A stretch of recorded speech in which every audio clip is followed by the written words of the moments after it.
नमस्कार मित्रों, मैं डॉक्टर राधाकृष्ण आपका स्वागत करता हूं। हमारे देश में गायों को लेकर कई तरह की समस्याएं हमें देखने में आती हैं।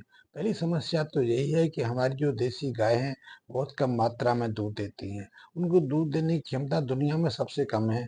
हमारे देश देश की जो देसी गाय हैं उनका औसत दूध जो है 1 लीटर के आसपास है, जबकि पश्चिम की जो गायें हैं उनका औसत दूध 20 लीटर के आसपास है। तो सबसे बड़ी समस्या तो यही है कि वो दूध बहुत कम देती हैं। इसलिए धीरे धीरे लोगों ने अपने घरों में गाय को एक बोझ के रूप में स्वीकार कर लिया है, जबकि हम इसी गाय को शताब्दियों तक, सहस्त्रों शताब्दियों तक माता के रूप में स्वीकार करते रहे। इसकी बहुत सारी उपयोगिता हैं, बहुत सारे हमारे पास कृपा हैं, लेकिन दूध की मात्रा कम होने से ये अब धीरे-धीरे बहुत लोगों के लिए समस्या बनने लगी है।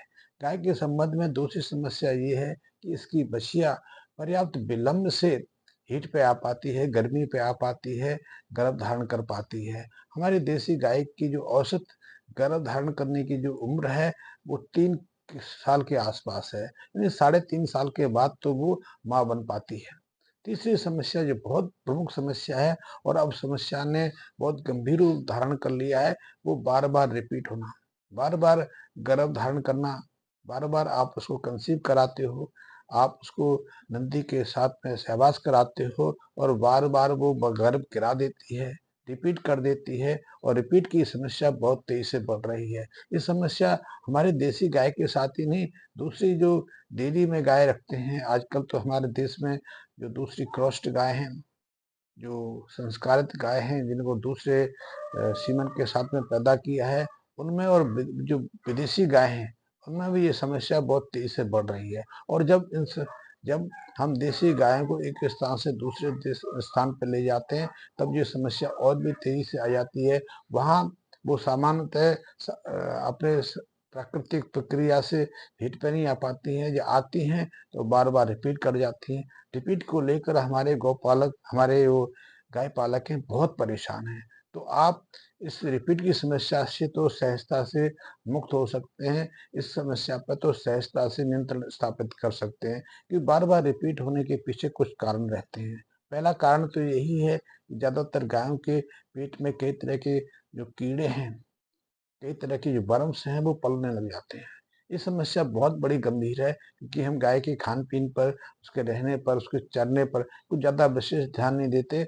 हम उसको एक तरह से उपेक्षित कर लेते हैं। उनकी जो चारा चरने की जगह है, या जो जिन पे हम उनको भोजन डालते हैं, उस स्थान पे स्वच्छता नहीं रखते। हफ्तों तक उसी के ऊपर आप चारा डालते रहते हैं, तो नीचे जो चारा का अवशेष बच जाता है, उसमें कई तरह के कीड़े विकसित हो जाते हैं, कई तरह के उसमें सड़ने की प्रक्रिया हो जाती है, कभी-कभी तो उसमें फंगस की प्रक्रिया भी देखने में आती है। इसके कारण भी गायों में गर्भ धारण की जो प्रक्रिया है, वो सहज नहीं रहती।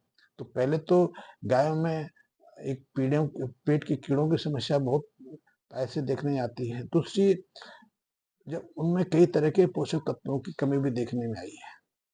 देखा गया है कि जिन गायों के शरीर के अंदर क्रोमियम की, सेलेनियम की, जिंक की, आयरन की कमी रहती है, या विटामिन बी 12 की, बी 6 की, बी 1 की कमी रहती है, तो उनकी गर्भ को स्थिर करने की, या फिर समय पर हिट पे आने की जो क्षमता है, वो बहुत न्यूनतम हो जाती है। और उसके कारण आज तो 70% से गायों में ये समस्या देखने में आ रही है। जो गाय दूध अधिक मात्रा में देती हैं, उनमें भी ऐसे पोषक तत्वों की कमी हो जाती है, तो इसलिए वो हिट पे नहीं आती, समय पर अपने को मासिक चक्र में नहीं ले पाती, या फिर आती हैं तो सहजता से गर्भ को गिरा देती हैं। तो बार-बार ये रिपीट की समस्या रहती है। बार-बार जो उसके गौपालक हैं, जो गौ डेयरी चलाने वाले हैं, उसको क्रॉस कराते हैं, सीमन स्थापित कराते हैं, सीमन डलवाते हैं, या फिर साँडों के साथ में उसको सहवास कराते हैं, लेकिन बार-बार उनकी गाय फिर वही लक्षण दिखाने लगती है, वो बच्चा गिरा देती है। तो रिपीट की समस्या को लेकर भी बहुत से गौपालक परेशान रहते हैं। तो ऐसे में यदि आप भरोसा करते हैं, मैं तो बताऊँगा जो सहज मार्ग है, सरल मार्ग है, आसान मार्ग है, उसको अपनाया जाए। लेकिन बहुत सारे हमारे गौपालक मित्र इस चीज़ को लेकर नाक-भौं सिकोड़ते हैं कि हम देसी गाय को किसी तरह की औषधि देना पसंद नहीं करते, और खुद लेते हैं। क्योंकि आज हमारे देश में यदि देखा जाए, तो हर व्यक्ति एक तरह से औषधियाँ खाए खाकर, दवाएँ खाकर, चिकित्सा की कृपा दृष्टि पर ही निर्भर है, स्वस्थ है। वो हज़ारों रुपए खर्च करता है, गाली देता है, फिर वही दवाओं को सेवन करता है। और अधिकांश लोग जो 35-40 से ऊपर के हैं, मुट्ठी भर दवाएँ प्रतिदिन खाते हैं। वो स्वस्थ हैं, वो भी दवा के रूप में कुछ ना कुछ खाते रहते हैं।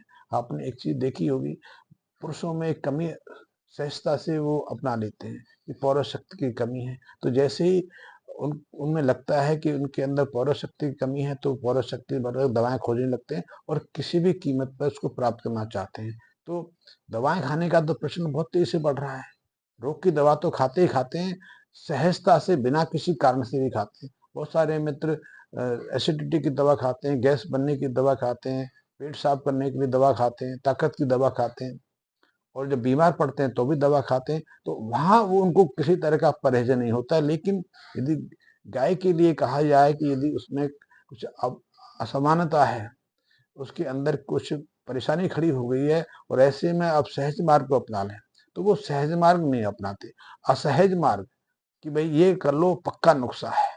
उस पक्के नुस्खे में अपनी अच्छी बछिया को वो बेकार कर देते हैं। तो ऐसे में यदि आप गाय रखते हैं, बछिया है, तो उसको सहजता से गर्भ की स्थिति में आने दें। तो आपको लगे कि आपकी गाय बार-बार रिपीट कर रही है या आपकी बछिया आप गर्भ गर्भ की दृष्टि से सामान्य हो गई है, उसका वजन 200 किलो से ऊपर चला गया है, तो बिना किसी संकोच के आप उसको डिवॉर्मिंग करा दीजिए, पेट के कीड़ों को मारने की दवा दे दीजिए।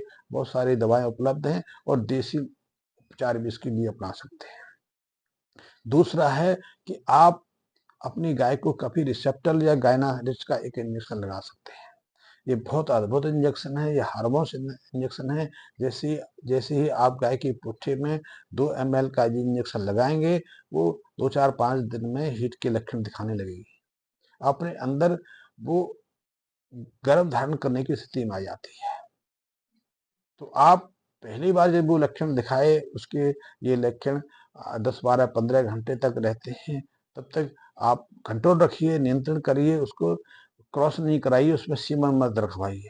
तो पहले जो अभी हीट के लक्षण दिखाए तो उसको मिस कर दीजिए।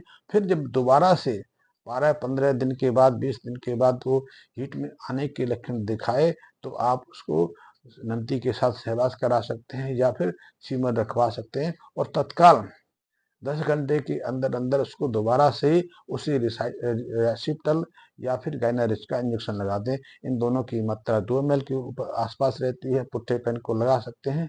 और जैसे ही आप उसको दूसरा रेसिप्टल का इंजेक्शन लगाएं, गाइनारिच का इंजेक्शन लगाएं, उसके बाद लगातार 20-22 दिन उसको बोविन जेल सिरप आता है, बोविन जेल आप चाहो तो नोट कर सकते हैं, BOVIMIN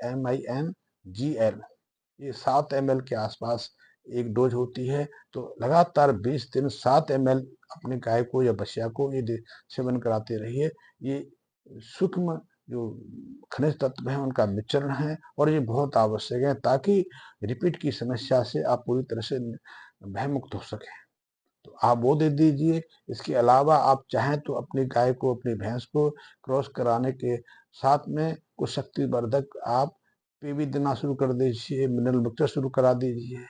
आहार को पहले 15 दिन थोड़ा कम सीमित मात्रा में रखिए, गर्मी से बचाइए और जैसे ही आप सीमन रखवाएं या उसको क्रॉस कराएं, तो उसके पीठ पर 2, 4, 5 मग ठंडा पानी डाल दीजिए।